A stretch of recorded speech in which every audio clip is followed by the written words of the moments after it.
Ever since I came to Israel as a child, I remember a musical instrument we had at home, the atar. It was broken and tossed aside. Then I understood that this symbolizes our fading culture and tradition.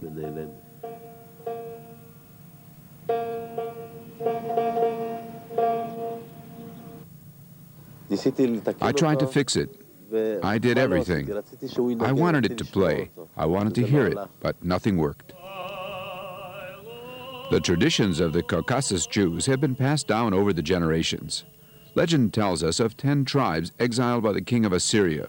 19,000 Jews left Jerusalem through Syria, Babylon, Persia, into Media, then the mountainous Caucasus, east of the Caspian Sea. I'm descended from them. I came here 25 years ago.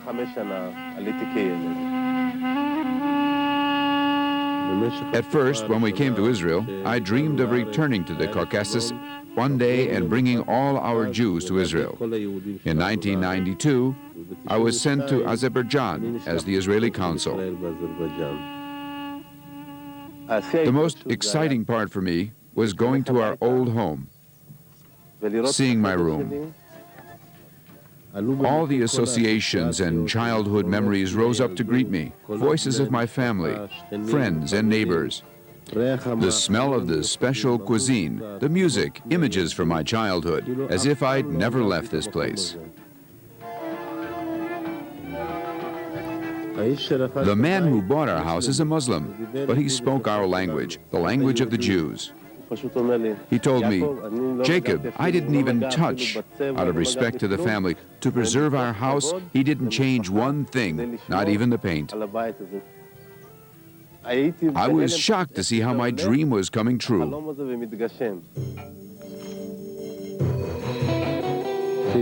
When I started working at the embassy, a lot of people came every day with questions. How is Israel? Where should we live? What aid do immigrants receive? It brought me back to memories of how my mother, with her 7 children, insisted on going to Israel. She displayed uncanny courage, never doubted her decision. Something inside her pushed her to immigrate to Israel. The immigration of the Jews from the Caucasus in the mid-19th century. No one knows about this. Even I didn't know.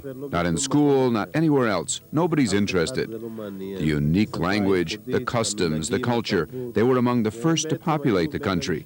They contributed to security, to the building of the country.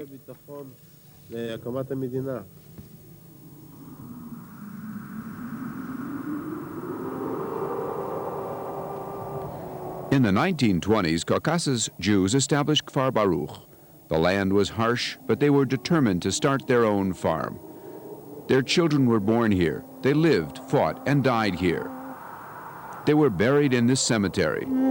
Boaz still comes here once a week. He's one of the last Caucasus Jews in the settlement. His friends are buried here, the Dashov, Abramov, Shaulov, and lots more. So are his parents, the Robayov family. My mother is from Darbent, and my father from Makhatskala.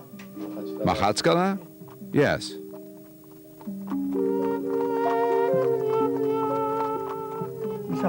They say that my grandfather Boaz, was asleep. And suddenly the prophet Elijah came to him in his dreams and said, "You must go to the land of Israel." My grandfather died in the Caucasus. My grandmother came to the land of Israel in 1906. She came to Jerusalem with 4 little children. What did the Caucasus Jews see here in the early 20th century? Poverty in the streets of Jerusalem and a sunburnt land. From the beautiful Caucasus, its towns so close to the heart of that country, to Kuba, Majilis, Darbent, Makhatskala, Vartishan, Nalchik, they came to the strange land which their ancestors dreamed of. Among the immigrants was the chief rabbi of the Caucasus, Jacob Yitzchaki. He was a great Torah scholar. He wrote the well-known Ohel Yakov. Thanks to his connections with the Russian authorities, he helped all the poor Jews. He poured the foundations for the town of Ber Yaakov in 1907. No, the Caucasus Jews did not come here as guests. They came here to succeed. התמונה הזו, In this picture, פה אתה רואה you see את Dizengoff in the middle באמצע, וזה כל and the Tel Aviv city councilman in 1908. היהודי הזה, This Jew, זה הדוד בריסוב, that's Uncle Borisov, התלבושת הזאת, תראה אותו עם הקינג'ל, in costume. עם הרובה. Look at him, with the kinjal and the rifle. He was in charge of security when they built Tel Aviv. The Caucasus Jews were always among the first to defend Jewish settlements in the land of Israel. The courage of Ezekiel and Zvi Nisanov became legendary. Honor or death, the Caucasus Jews said, and fought to the end. את זוכר, שמעת על הטבח בחברון? Have you heard of the Hebron massacres when the Arabs killed many Jews in Hebron? 1929, the Arabs attacked our moshav. The only man with a gun and a pistol was my father. רובה ואקדח, זה היה אבא. למה? Why? כל היהודים האחרים לא היה נשק. None of the other Jews had any weapons. My father was a working man, and he was a member of the Haganah. He knew how to maintain his dignity. That's why everyone around him, Arabs included, respected him. Where did your father get all that? That's part of the tradition from the Caucasus.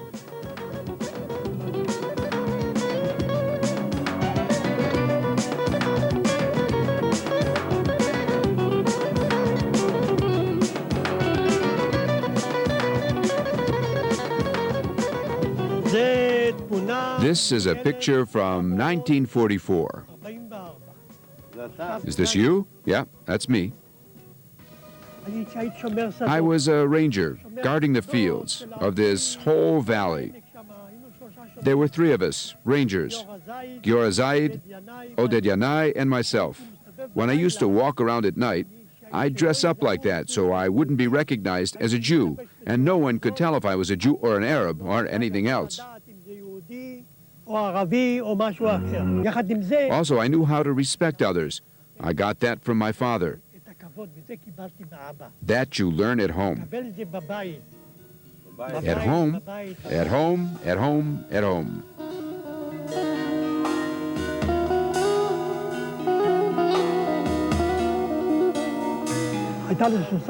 I had a beautiful mare. I'd ride her. It was something else. Ah, I see you missed that. Maybe you could, no, it's, another year I'll be 80 years old. Maybe your grandson. My grandson, maybe. But this, times are different. You live in your own era. This isn't our time anymore.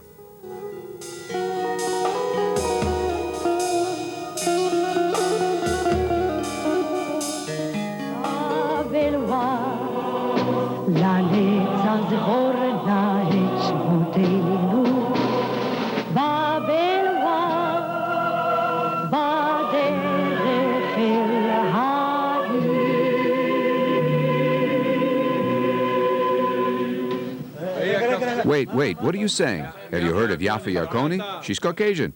She's the nicest Caucasian in Israel. We know her.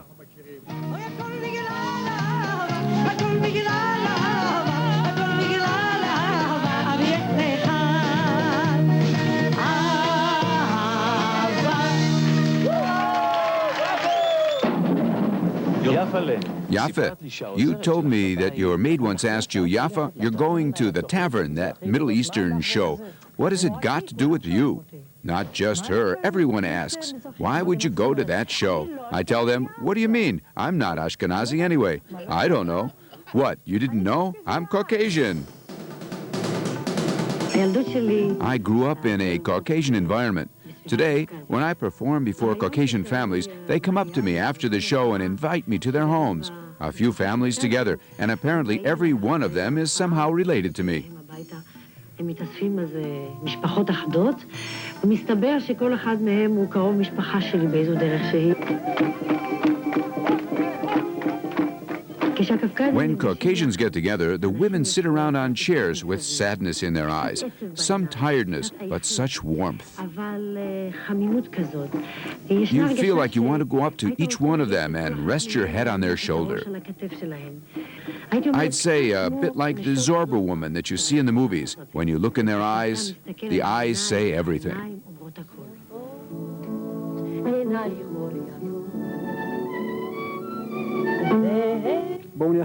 Let's be curious. See who they are.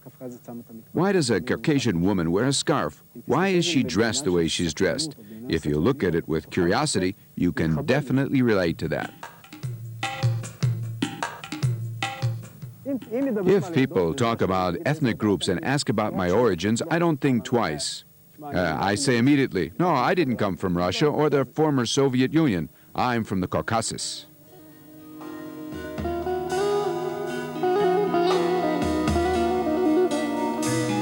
What do you remember from Cuba? I mostly remember the snow, which I really miss in Israel, the somber weather, the winter, the wooden houses, the countryside feel, heating with firewood in a fireplace, things like that.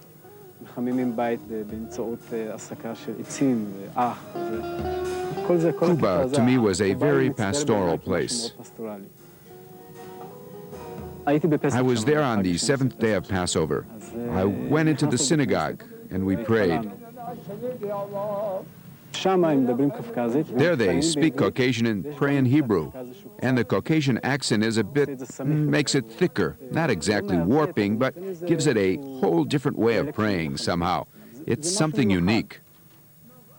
This whole religious thing, observing religious rules, it's one of the most ancient communities that observe their Jewish beliefs. And I think that in Cuba, where Jews are a minority, they are maybe 5% of the population. I don't think there is any Muslim or any other Gentile who doesn't respect the Jew and Judaism, because the Jews there fight for their beliefs. All my ancestors were rabbis, and every time we went to synagogue, even though I was naughty there, I still went to synagogue. When the old men would leave, they'd say, "Next year in Jerusalem." It's been with me since childhood. Even when I was in the Verkhayansk prison, I'd stand in the corner and pray. I knew the prayers by heart. Almighty God, only you can save me. They brought us to the brink of starvation, skin and bones, and some old thief said to me, "What are you mumbling about?" I told him, "I still want to get to Jerusalem, to my Holy Land." He sat up and said, "What? You should think about getting out alive, not about Palestine." And I said, yes, but I'll get there. I hope the Lord will help me and I'll get to Israel. And here I am.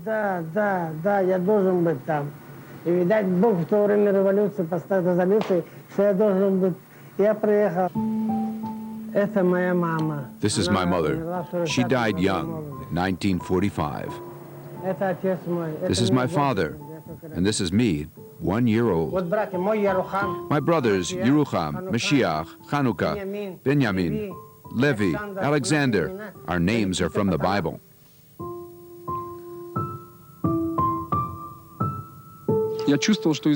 I feel like I belong with them, the mountain Jews of the Caucasus. It's always related to Israel's past and the Torah, somehow. My desire to understand people in general, especially the Jews of the past. This was all before I read my father's diary, which I didn't know about then. When my father passed away, I started reading his diary, and that's how I got to know the man I was named after, my grandfather. Grandfather had participated in conferences. I didn't understand what they were at the time.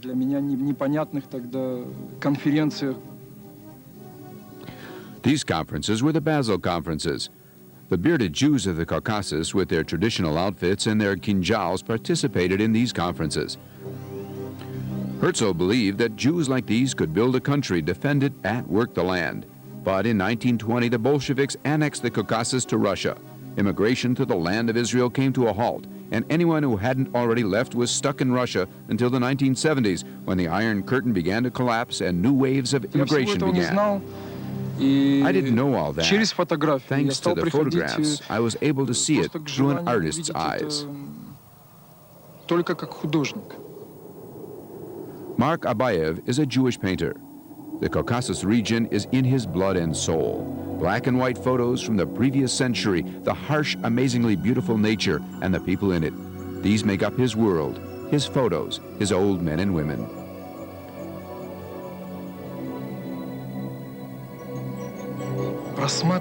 When I see my old works, the first thing I feel is fear, anxiety, a feel of compressed space, no air.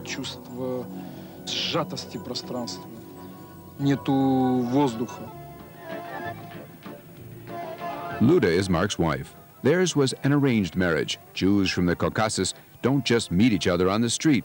A girl sits at home waiting for the matchmaker to come to her. That's how they were introduced.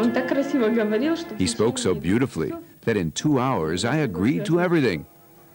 Then I came to his house and saw his paintings on the walls. And in those paintings I saw my own face. The same profile. Long hair. I used to have very long hair. And the eyes. For 2 years, I just looked at him silently. He talked and I was silent. It's a kind of blind love when you see God.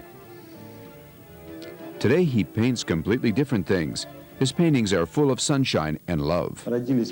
We were born in the Caucasus. We're mountain Jews, educated the Caucasian way. We lived in Russia from about aged 18 or 19. The Caucasus mentality is about keeping your word. Honoring one's word goes together nicely with the European style of business. We have 2 magazines. One is called Sputnik Ashdod and one is Sputnik Beersheva. Everyone comes to us because they know that in these towns we're the strongest ones.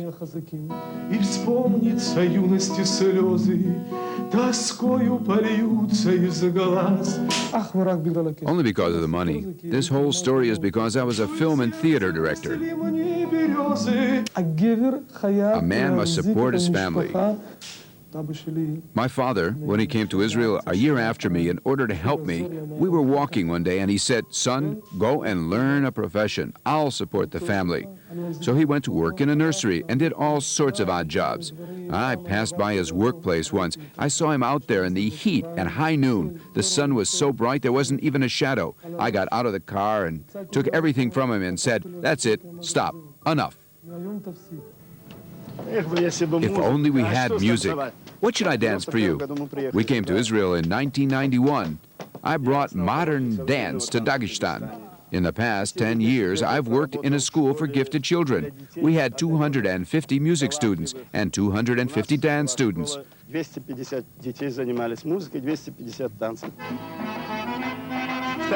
How can anyone dance at my age? How old are you? Old? Should I tell you? 66. You're a king. A king. Everyone wanted their children to learn at Misha Shabayev's troupe, but we didn't call him Misha. His name was Shabayev. If Shabayev was there, morale was high.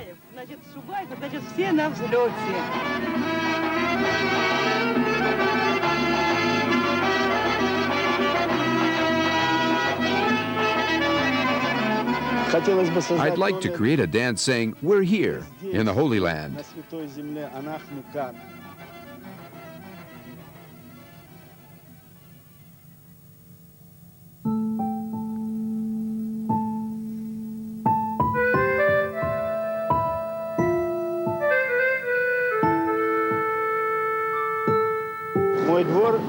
My neighbors consider my garden to be perfect.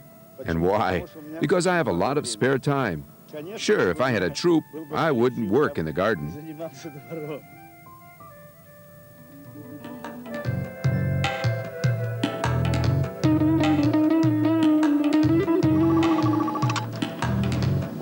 Hello? Not home yet. I'll be right there. We're sitting in the car.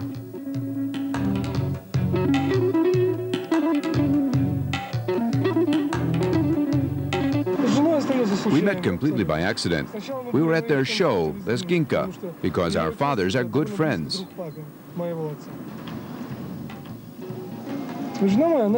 My wife has a degree in history, and she's a professional singer. If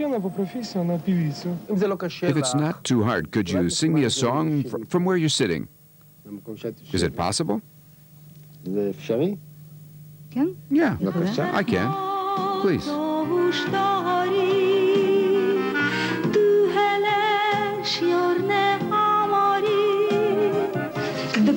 When you see the results of your work and others appreciate it, it's an incredible joy.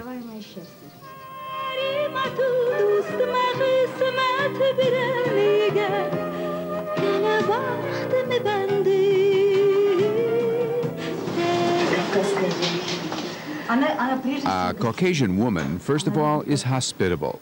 She loves to cook. Not just to cook, but to make special food. She's an artist. What does your husband like to eat? Oh, his favorite is his mother's dish. It's called chudo kargi. What? Chudo kargi.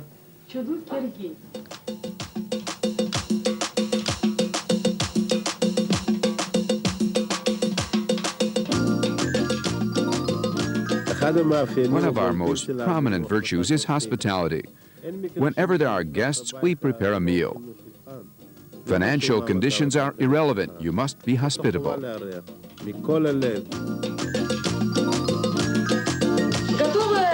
This is chudo. It's stuffed with chicken. I love visiting this warm home, the home of Yosef Matayev, one of our most successful men. He's well known all around the world. You say Lezginka and they say Matayev. You say Matayev and they say Lezginka. We've been all around the world, Europe, America, Africa, Asia, Australia, and New Zealand. We received standing ovations everywhere. We were welcome. They loved us. When I came here, I had a dream, to start a Jewish-Israeli troupe. I was turned down every place I went. Везде я получал отказ.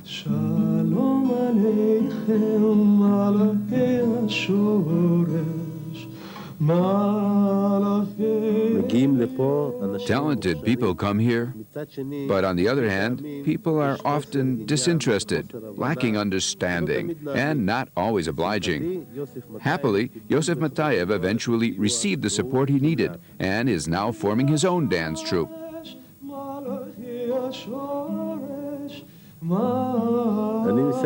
I often go out into the community. I don't like sitting in an office. I want to see people, look them in the eye, have them see me too.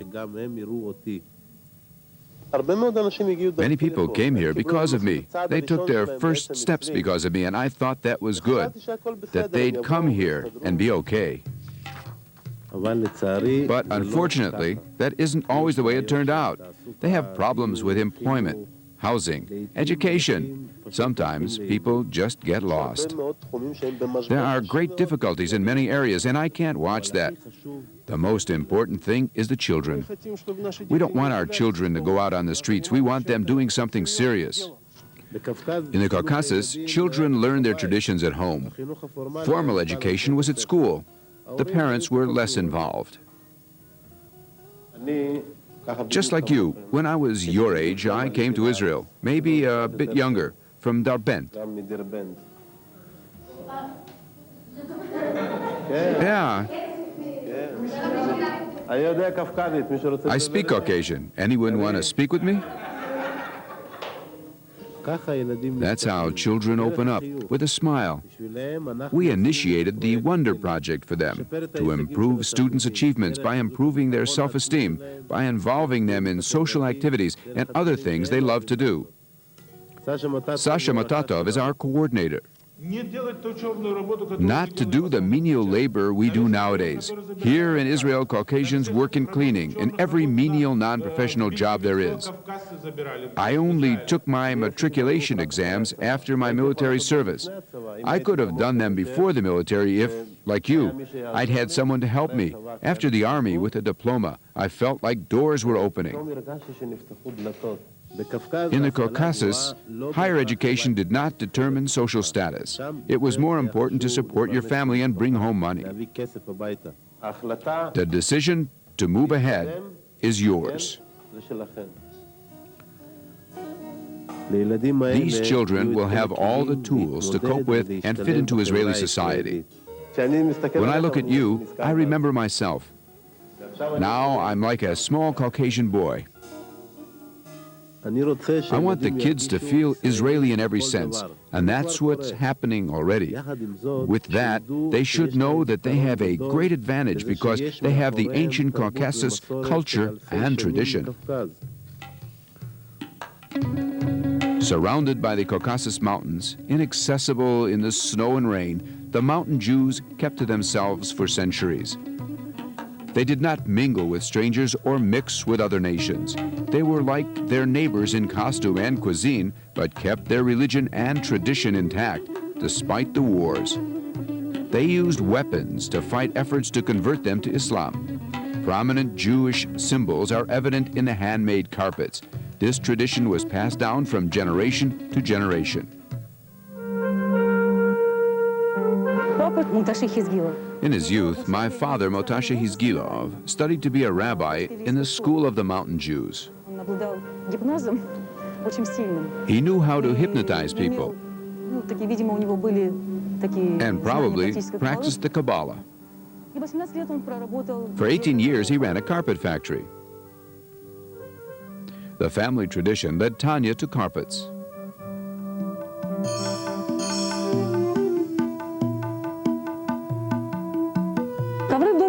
Carpets are everything for the mountain Jews. Home is not home without them.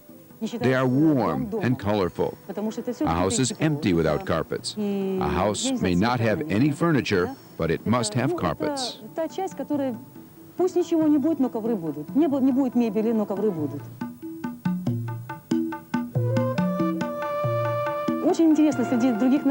It's interesting to note that other nations make carpets too. But they call them Jehut Chechnya. That means Jewish decoration. And that means, first of all, the use of traditional Jewish symbols, like a menorah. This symbol is on almost all of the carpets. All the lines and corners lead to the menorah. The whole universe is on a Jewish carpet. The 10 sfirot of the Kabbalah make up the soul of man and world. Mercy, courage, beauty, eternity, glory, foundation, kingdom. Kingdom, Tanya Hizgolov said, is the unity of pure souls that aspire for unity of light and love.